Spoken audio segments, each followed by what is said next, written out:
I'll never forget the moment my world shattered.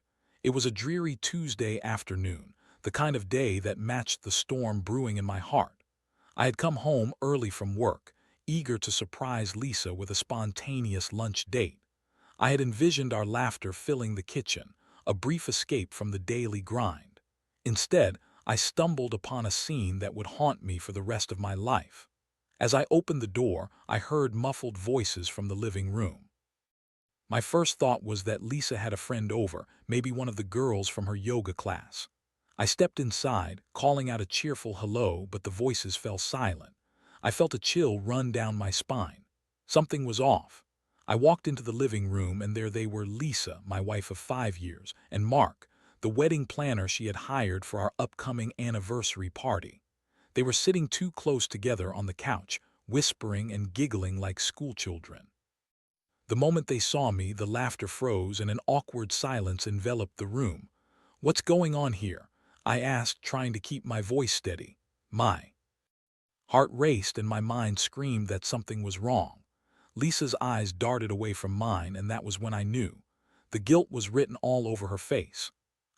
We were discussing the party details," she stammered, but her words felt hollow, like a flimsy excuse meant to cover a deeper betrayal.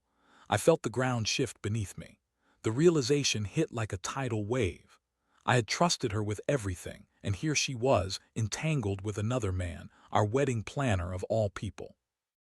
I could barely breathe as anger bubbled up inside me, hot and consuming. "Is this what you've been doing behind my back?" I demanded, my voice rising. Lisa's silence was deafening, and in that moment I understood. She had crossed a line I never thought she would. My mind raced with images of their secret meetings, stolen glances, and whispered conversations. I felt sick to my stomach, a mixture of rage and despair swirling within me. "Get out," I finally said, my voice low and trembling. "Both of you, I don't want to see either of you again." I watched as Mark's face turned pale and he quickly grabbed his things, avoiding my gaze. Lisa stayed rooted to the spot, tears streaming down her cheeks, but I was beyond caring. I had to expel them from my life, this twisted little scene that felt like a nightmare. As they left, I slammed the door behind them, the sound echoing through the empty house. I stood there, heart racing, hands shaking, struggling to comprehend the enormity of what had just happened. The love I had for Lisa felt like a distant memory, replaced by an overwhelming sense of betrayal. I sank onto the couch, my mind racing. How could she do this to me? I had given her my heart, my trust, and she had thrown it away for a man who was supposed to help us celebrate our love. The bitterness of that betrayal settled in my chest, and I felt a dark resolve forming. This was not just about my heart being broken, it was about the injustice of it all. The weeks leading up to our anniversary had been filled with excitement and anticipation, but now they felt tainted. I couldn't let this go unpunished. I had to do something, not just for myself, but for the sake of every couple who had ever trusted Lisa and Mark to help them create a special day. I knew I had to act, and I would make sure no one ever trusted her again. The plan began to form in my mind, a slow burn of vengeance. I would find a way to expose her, to tarnish the reputation of the woman who had betrayed me. I didn't want to be just a victim. I wanted to be a force of reckoning. But how? How could I dismantle everything she had built? As I sat there, plotting and scheming, I felt a flicker of satisfaction. This was my chance to reclaim the power she had stolen from me. My heart was still heavy with pain, but a new emotion began to rise within me: determination. I would not let her get away with this. For days after that fateful encounter, I was a ghost in my own home. The walls echoed with memories of laughter and love that felt like a cruel joke now. I moved through the motions of my daily life, work, errands, and forced conversations with friends, while my mind was consumed by thoughts of revenge. Lisa had shattered my world, and I was determined to do the same to hers. The first step in my plan was to gather information. I needed to know everything about her wedding planning business, every client she had, and every connection she had made. I had always admired her work ethic. She was passionate about weddings and had built a solid reputation over the years. But now, that very reputation was my target. I started by digging through her social media accounts. I knew she used Instagram and Facebook to showcase her events, often posting pictures of happy couples and beautifully decorated venues. I scrolled through her posts, taking note of the comments and interactions. It was a goldmine of potential contacts, couples who had trusted her with their most important day, vendors who had worked alongside her, and even friends who had supported her business. As I sat in front of my computer, I felt a strange mix of excitement and dread. The thought of what I was about to do felt like crossing an ethical line, but my pain pushed me forward. I was not just a betrayed husband. I was a man on a mission, and I needed to see this through. I began crafting a narrative in my mind, a story that would paint Lisa in a less than flattering light. I needed to expose her for what she was, an unfaithful wife who couldn't be trusted with anyone's special day. I envisioned spreading whispers about her unprofessionalism, hinting at her personal life, and creating doubt in the minds of her clients. But I knew that merely spreading rumors wasn't enough. I needed proof, something tangible that would make people question her integrity. I decided to reach out to a few acquaintances who knew her well. I had a small circle of friends who had once admired her work, and I planned to plant the seeds of doubt in their minds. "Have you heard about Lisa?"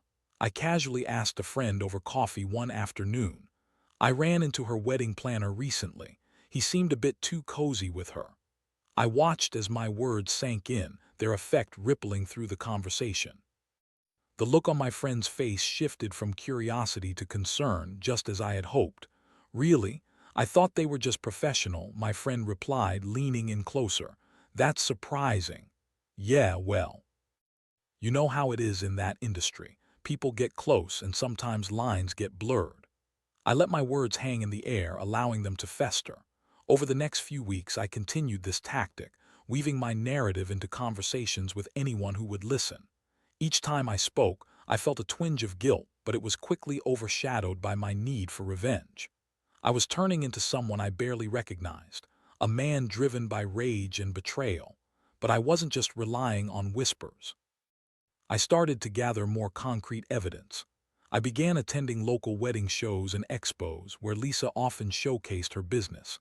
I watched her interact with clients, noting the way she smiled and laughed, her charm evident even from a distance. But I also observed the glances she exchanged with Mark, the wedding planner, and I felt a surge of anger each time their eyes met. I had to be careful, though. I couldn't let her suspect anything. I played the role of the supportive husband who was merely interested in wedding planning, asking questions and complimenting her work. I even feigned excitement about our anniversary party, all while my heart was churning with secrets. The more I learned, the more determined I became. I started drafting anonymous reviews online, subtly hinting at her unprofessionalism and implying that she was more interested in personal affairs than in her clients' happiness. I crafted messages that would sow doubt without directly accusing her of infidelity. It was a delicate balance, but I was getting better at it. As I executed my plan, I began to feel a sense of power creeping back into my life. I was no longer the victim. I was the one pulling the strings. But deep down, I wrestled with conflicting emotions. Was I really justified in doing this? Did I want to ruin her career, or was I merely seeking closure for my own shattered heart? Every time I caught a glimpse of Lisa's social media posts, showcasing yet another happy couple she had worked with, I felt a pang of resentment. How could she go on living her life as if nothing had happened? I wanted her to feel the pain I felt, to understand the weight of her betrayal. But revenge is a slippery slope. I knew that what I was doing could have consequences, not just for her but for me as well. I was diving deeper into a world of manipulation and deceit, and I couldn't help but wonder if I was losing a part of myself in the process. Yet the thrill of plotting against her was intoxicating. I was becoming a shadow of the man I used to be, but in that darkness I found a flicker of purpose. I was going to make sure that Lisa would never forget what she had done to me. As the days turned into weeks, my plan began to gain momentum.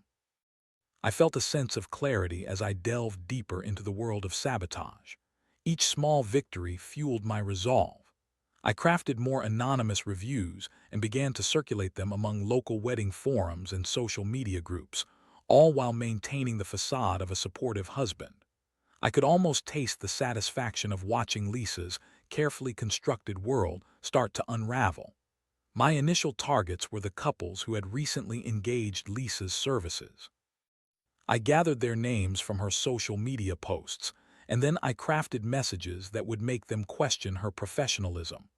I've heard rumors about some unprofessional behavior. From this planner, I'd write, leaving just enough ambiguity to spark doubt without revealing my identity. You might want to look into it before making any commitments. At first, I felt a thrill with every click of the send button. I would sit back and imagine the conversations that would unfold, the whispers spreading like wildfire among potential clients.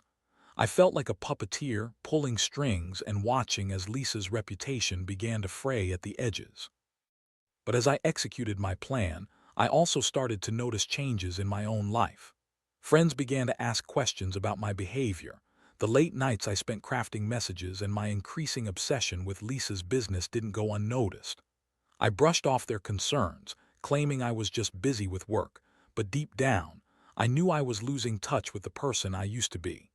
One evening, while scrolling through social media, I stumbled upon a post that made my blood boil. Lisa had shared a picture of herself with Mark, standing together at a wedding they had planned. They were smiling, their chemistry evident in the way they leaned into each other. It was a dagger to my heart, a reminder of the betrayal that had shattered my life. In that moment, my resolve solidified. I couldn't just undermine her business. I needed to expose her for what she truly was. I decided it was time to escalate my plan. I began to research local wedding expos and events where she would be showcasing her work. I knew that if I could disrupt her public appearances, it would send a message that she was not to be trusted. The following weekend, I attended a bridal expo where Lisa was one of the featured vendors. I arrived early, blending in with the crowd of eager brides and grooms. As I walked through the venue, I noticed the bright banners showcasing her business, her smiling face beaming down at potential clients. The sight ignited a fire within me, and I knew I had to act. I waited until Lisa was busy with a client before approaching her booth. I feigned interest, asking her about her services and pretending to be a potential customer. She was charming, her smile radiant, but I could see the glimmer of discomfort in her eyes when she recognized me. "Oh, hey, I'd expect to see you here," she said, her tone a mix of surprise and forced cheerfulness. "How's everything going?" "Just checking out the competition," I replied, letting a hint of sarcasm slip into my tone. I could see the tension in her shoulders, the way she tried to maintain her composure. After a few minutes of small talk, I excused myself and made my way toward the back of the venue where the event organizers were setting up a panel discussion. I had overheard that they were considering featuring testimonials from couples about their wedding experiences. This was my opportunity. I approached one of the organizers, a woman with a clipboard and a warm smile. "Excuse me," I said, my voice steady. "I have a concern about one of the vendors here today. I think it's important that you know about some troubling rumors surrounding Lisa's business." The organizer raised an eyebrow, intrigued but cautious. "What kind of rumors?" I leaned in closer, lowering my voice to create an air of confidentiality. "I've heard that she's been involved in some questionable behavior with her clients. I wouldn't want to see anyone misled, especially on such an important day." The organizer's expression shifted as she processed my words. "I appreciate you bringing this to my attention. We take these matters seriously, and I'll look into it." As I walked away, I felt a rush of adrenaline. I had planted the seed of doubt in the minds of those who could impact Lisa's business directly. The more I thought about it, the more I realized how easily I could manipulate the narrative surrounding her. In the days that followed, I continued to spread my whispers, targeting not just potential clients but also vendors who worked alongside Lisa. I contacted florists, photographers, and caterers, subtly suggesting that they should reconsider collaborating with her. Each conversation felt like a small victory, a step closer to dismantling her empire. But as I became more entrenched in my plan, I began to feel the weight of my actions. The lines between right and wrong blurred, and I struggled to reconcile the man I was becoming with the person I used to be. I had started this journey seeking justice, but now it felt more like a descent into darkness. Late one night, I found myself sitting alone in my living room, the glow of the television casting shadows on the walls. I replayed the events of the past few weeks in my mind, and for the first time, doubt crept in. Was I really achieving anything, or was I simply becoming a villain in my own story? I thought about Lisa and the life we had built together. The memories of our happy moments fought against the anger that had consumed me. I had wanted to hurt her, to make her feel the pain she had inflicted on me, but at what cost? As I wrestled with these thoughts, I felt a flicker of uncertainty. Maybe there was a way to confront her without destroying her completely. But the anger still burned within me, and I knew that I wasn't ready to let go. Not yet. I took a deep breath and steeled myself for what was to come. I had come too far to turn back now. I would finish what I had started. The following weeks unfolded in a blur of calculated moves and emotional turmoil. I had become a master of deception, slipping into the role of a supportive husband while secretly orchestrating a campaign against Lisa. Each day brought new opportunities to undermine her reputation, and I relished the thrill of it all. But beneath the surface, I felt the cracks beginning to show.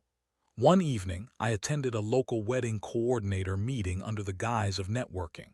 I had learned that Lisa would be there, and I wanted to gauge the atmosphere to see if my whispers had begun to take root. As I entered the venue, a sense of unease washed over me. The room buzzed with excitement, filled with planners, photographers, and florists discussing the upcoming wedding season. I spotted Lisa across the room, her laughter ringing out like a siren call. She was animated, surrounded by a group of vendors who hung on her every word. The sight of her, so vibrant and full of life, sent a fresh wave of anger coursing through me. I reminded myself of the betrayal, of the pain she had caused, and steeled my resolve. As I mingled with others, I casually dropped hints about Lisa's unprofessional behavior. "You've heard about Lisa's recent issues, right?" I asked one of the florists, feigning concern. I wouldn't want to partner with someone who might not be fully committed. The florist frowned, tilting her head. No, I hadn't heard anything. What's going on? I leaned closer, lowering my voice conspiratorially. I've heard whispers that she's been crossing lines with her clients. It's not something I'd want to be associated with. The florist nodded, her expression shifting from curiosity to suspicion. I could almost see the gears turning in her mind as she processed my words. I knew I was planting seeds of doubt, and it felt exhilarating. As the night wore on, I overheard snippets of conversations that confirmed my suspicions. Lisa's name was being mentioned less frequently, replaced by whispers of caution. I felt a surge of satisfaction, but it was quickly overshadowed by an unsettling thought. What if I was going too far? I left the venue that night with a mix of triumph and trepidation. I had successfully spread doubt among her peers, but the moral weight of my actions began to gnaw at me. I was becoming the villain in this story, a puppet master pulling strings for my own satisfaction. What would be the final cost of my revenge? The next few days were a haze of internal conflict. I found myself pacing the apartment at odd hours, replaying conversations in my head. I didn't want to ruin Lisa completely. I just wanted her to understand the depth of her betrayal. But with each new tactic, I felt myself drifting further from my original intention. One night, while staring at the ceiling in bed, I was struck by a sudden realization. I had a choice. I could continue down this path of destruction, or I could confront her directly. The thought terrified me. What if she turned the tables? What if she denied everything and portrayed me as the bitter husband? But then again, I had nothing to lose. I had already lost her trust, her love, and my own sense of self. I needed to face her, to lay bare my feelings and the consequences of her actions. This was the moment of truth I had been avoiding. The next day, I found myself standing outside her office, my heart pounding in my chest. I hesitated, my hand hovering over the door handle. I could turn back now, retreat into the shadows where I felt comfortable. But I took a deep breath, steeling myself for what lay and then pushed the door open. Inside, the office was bustling with activity. Lisa was on the phone, her voice bright and professional, but the moment she saw me, her expression shifted. The smile faded, replaced by a look of confusion and apprehension. "Jason, what are you doing here?" she asked, her voice laced with surprise. "I need to talk to you," I replied, my voice steady despite the tempest brewing inside me. "Now." She glanced around the office, then nodded, leading me into a small conference room. I closed the door behind us, the weight of the moment settling heavily in the air. "What's going on?" she asked, crossing her arms defensively. I took a deep breath, summoning the courage to confront her. "I know about you and Mark," I said, my voice unwavering, "and I want to understand why you did it." Her expression shifted from confusion to something akin to guilt. "Jason, don't," I interrupted, feeling anger bubbling to the surface. "Just tell me why. What did I do that made you seek affection from someone else?" Tears welled in her eyes, and for a moment I saw the woman I had fallen in love with. "It wasn't you," she whispered, her voice cracking. "I was feeling lost, and Mark, he was there. I made a mistake." "A mistake?" I echoed, incredulous. "You didn't just make a mistake, Lisa, you betrayed me." "I know," she said, her voice barely above a whisper. "I'm so sorry. I didn't mean for it to happen." I felt the anger in me shift, morphing into something more complex: hurt, betrayal, and a desperate longing for closure. "Do you even understand what you've done? I've been trying to make sense of everything, and instead of facing me, you ran to him." "I never wanted to hurt you," she said, her voice trembling. "I was scared. Our lives were changing, and I felt overwhelmed. I thought I could handle it." I shook my head, disbelief washing over me. "By cheating on me, you thought that would help." I know it sounds terrible, but it felt like an escape. I didn't think about the consequences. I took a step back, my heart aching. "You've destroyed our trust, Lisa. I don't know if I can ever forgive you." She searched my eyes, desperation etched on her face. "Please, Jason, I'll do anything to make it right. I want to fix this." The sincerity in her voice caught me off guard. I had spent so much time plotting revenge, but now, standing in front of her, I felt the weight of my actions pressing down on me. I had wanted her to suffer, to feel my pain, but seeing her vulnerable made me question everything. "What do you want?" I finally asked, my voice softer. "I want to rebuild what we had. I want to show you that I can be trusted again." I wanted to scream, to unleash all the hurt and anger I had bottled up inside. But instead, I felt a flicker of hope. Maybe there was a way to move forward, to find a path through the wreckage. But could I really trust her again? As I stood there, torn between vengeance and the possibility of reconciliation, I knew I had a decision to make. The silence in the conference room hung heavy between us, a palpable tension that seemed to stretch on forever. I could see the desperation in Lisa's eyes, and for a moment I was reminded of the woman I had fallen in love with, the woman who had once made me feel like the luckiest man alive. But that memory was now tainted by the betrayal that had shattered everything. "I need time," I said finally, breaking the silence. The words felt like a lifeline thrown into turbulent waters. "I can't just forget what happened. It's too fresh, too raw." Lisa nodded, her expression shifting to one of understanding. "I get it. I don't expect you to forgive me right away, but I'm willing to do whatever it takes to earn your trust back." I wanted to believe her. I wanted to believe that she could change, that we could salvage what was left of our marriage. But the thought of returning to the life we had built together felt daunting. The betrayal loomed like a shadow over every memory, tainting the good times we had shared. "I've been doing some terrible things, Lisa," I admitted, my voice barely above a whisper. "I've been spreading rumors about you and your business. I thought it would make me feel better, but it hasn't. It's just made everything worse." Her eyes widened in shock. "You, what, Jason, why would you do that?" "Because I was hurt," I replied, frustration creeping into my voice. "I wanted you to feel the pain I felt. I thought that if I could ruin your business, it would somehow make me feel better about myself." Lisa took a step back, her expression shifting from shock to disappointment. "That's not who you are. You're better than that." "Maybe I'm not," I shot back, anger bubbling to the surface. "Maybe I've become the person I never wanted to be because of you." The words hung heavy in the air.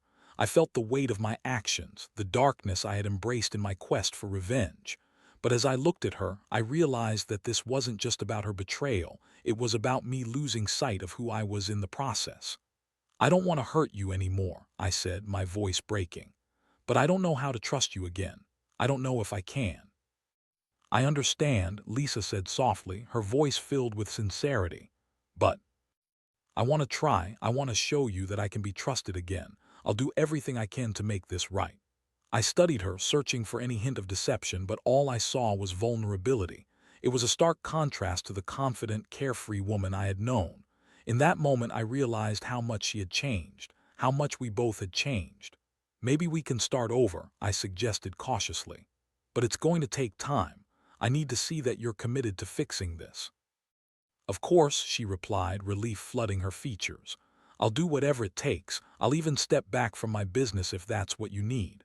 I shook my head, not wanting her to sacrifice everything for my sake. No, I don't want you to do that. I just want honesty, and I want us to communicate. We need to rebuild our foundation before we can move forward. Agreed, she said, her voice steady. I promise to be open and honest with you from now on. I'll share everything, my feelings, my fears, and my mistakes. As we stood there, a fragile truce forming between us, I felt a flicker of hope. Maybe this was the turning point we needed. Maybe we could find a way to heal, to rebuild the trust that had been shattered. But in the back of my mind, the darker part of me still simmered with resentment. I had spent weeks plotting revenge, and now, here I was, contemplating forgiveness. Could I truly let go of my anger, or would it fester beneath the surface, waiting for the right moment to resurface? After our conversation, I left her office with a heavy heart but a glimmer of hope. I knew it wouldn't be easy. Rebuilding trust takes time and effort. I had to confront my own feelings of betrayal and anger while allowing space for Lisa to prove her commitment to change. Over the next few weeks, we began to navigate our new reality. Lisa started being more transparent about her work, sharing her daily interactions with clients and vendors. I attended a few meetings with her, and while it felt awkward at first, I began to see her passion for her business again. But there were still moments of doubt. I would catch myself wondering if she was truly committed to our marriage or if she was simply trying to save her reputation. Each time I felt that doubt creeping in, I reminded myself of the conversation we had, how we both wanted to rebuild and how honesty was our foundation. As I continued to confront my feelings, I found myself wrestling with the consequences of my actions. The rumors I had spread began to circulate, and I saw the impact they had on Lisa's business. Clients began to question her professionalism, and I could see the toll it was taking on her. One evening, as we sat on the couch together, Lisa looked exhausted. "I don't know how much longer I can keep this up," she admitted, her voice heavy with frustration. "I'm losing clients, and it feels like I'm fighting a losing battle." I felt a pang of guilt. I had set this in motion, and while I had my reasons, I couldn't ignore the consequences. "I'm sorry for what I did," I said softly. "I never wanted to hurt you. I thought I was seeking justice, but all I've done is add to your pain." She looked at me, her eyes filled with understanding. "I appreciate you acknowledging that. I know I've hurt you deeply and I want to make it right, but we can't keep going back and forth like this. We need to focus on healing." In that moment, I realized that I had to take responsibility for my actions. I had to find a way to make amends, not just for Lisa, but for myself as well. I couldn't keep living in this cycle of revenge and regret. "I want to help you," I said, my voice resolute. "Let's work together to rebuild your reputation. I'll help you reach out to clients, explain the situation, and clear the air." Lisa's expression softened, and a small smile broke through her weariness. "Really? You'd do that for me?" "Yeah," I replied, feeling a sense of conviction. "I want to move forward, and I know we can't do that if I'm still holding on to anger. I'll support you, and together we can make this right." As we began to strategize how to restore her business, I felt a sense of purpose returning. I was no longer the vengeful husband.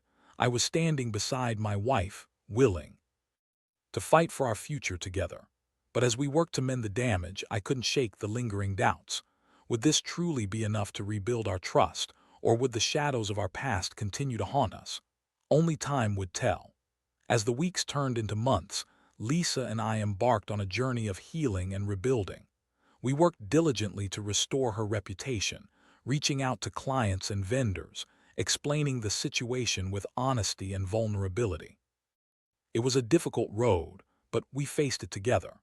I could see Lisa's determination to regain the trust she had lost, and I was determined to support her in any way I could. We crafted open letters to her clients, addressing the rumors that had circulated and explaining the circumstances surrounding her infidelity. I encouraged her to be transparent about her mistakes, believing that honesty would resonate more than any carefully crafted public relations message. To my surprise, many clients responded with understanding and empathy. It seemed that people appreciated her candor, and slowly she began to regain their trust. But even as we made progress, I struggled with my own emotions. The path to forgiveness was not linear. It was riddled with moments of doubt and resentment. I would find myself replaying the hurtful memories, the betrayal that had initially driven me to seek revenge. I knew I had to confront these feelings head-on if I wanted to move forward. One evening, while sitting on the couch together, I decided to broach the subject. "Lisa," I began, my voice steady but filled with vulnerability, "I want to talk about everything that happened. I need to understand how we can truly move past it." She looked at me, her expression softening. "I'm ready whenever you are. I want us to be open about our feelings." "I still feel angry sometimes," I admitted, the words spilling out before I could hold them back. "I thought I could just let it go, but it lingers. I don't want to keep feeling this way." "I understand," she said, her voice filled with empathy. "I hurt you deeply, and I can't expect you to just forget. I want to work through this together." As we talked, I felt the weight of my anger begin to lift. It was cathartic to express my feelings, to let her know that I was still grappling with the consequences of her actions. It wasn't just about her betrayal, it was about the trust that had been broken between us. "I want you to know that I'm committed to making this work," Lisa said earnestly. "I'm dedicated to earning back your trust, no matter how long it takes." In that moment, I realized that healing was a two-way street. I had to be willing to let go of my anger and embrace the possibility of forgiveness. I needed to focus on the future rather than dwell on the past. As the months passed, we began to rebuild our relationship on a foundation of honesty and communication. We made a conscious effort to reconnect, to rediscover the love that had initially brought us together. Date nights became a regular occurrence, and we found joy in the simple moments, cooking together, watching movies, and sharing our dreams for the future. But there were still challenges. Occasionally, I would hear whispers about Lisa's past, remnants of the rumors I had helped propagate. Each time, I felt a pang of guilt, a reminder of how far I had fallen from the man I wanted to be. I had sought revenge, and while it had provided temporary satisfaction, it had also left scars on both of us. One night as we lay in bed, I turned to Lisa. "I need to ask you something," I said, feeling the weight of the question. "Do you think we can ever truly move past this?" She looked at me, her eyes filled with sincerity. "I believe we can, but it's going to take time and effort from both of us. We have to work together to rebuild what was lost." Her words resonated with me. I realized that the road to healing was not just about forgiving her. It was about forgiving myself for the darkness I had embraced. I had allowed my pain to drive me to a place I never wanted to go, and it was time to reclaim my sense of self. As the seasons changed, so did our relationship. We learned to communicate openly about our feelings, to support each other in our vulnerabilities. I saw Lisa growing stronger, more resilient in her work, and I was proud of her determination to rise above the challenges she faced. One evening, as we sat on the porch watching the sunset, I turned to her. "I'm proud of how far we've come," I said, my heart full. "We've faced so much together, and I can honestly say I feel more connected to you now than I did before." Lisa smiled, her eyes shining with appreciation. "I feel the same way. I never want to take our love for granted again." In that moment, I realized that while the scars of betrayal would always remain, they no longer defined us. We had emerged from the darkness stronger together, united by our commitment to honesty and growth. I had learned that revenge had only led me down a path of destruction, while forgiveness and understanding had opened the door to healing. As we watched the sun dip below the horizon, I felt a sense of peace wash over me. I understood that love is not just about the good times, it's about how we navigate the storms together. We had weathered the worst, and now we were ready to embrace the future hand in hand. It was a journey of redemption, not just for Lisa, but for me as well. I had learned that true strength lies not in revenge, but in the courage to forgive and rebuild. And as we sat there, I knew that we were ready to face whatever challenges lay ahead together.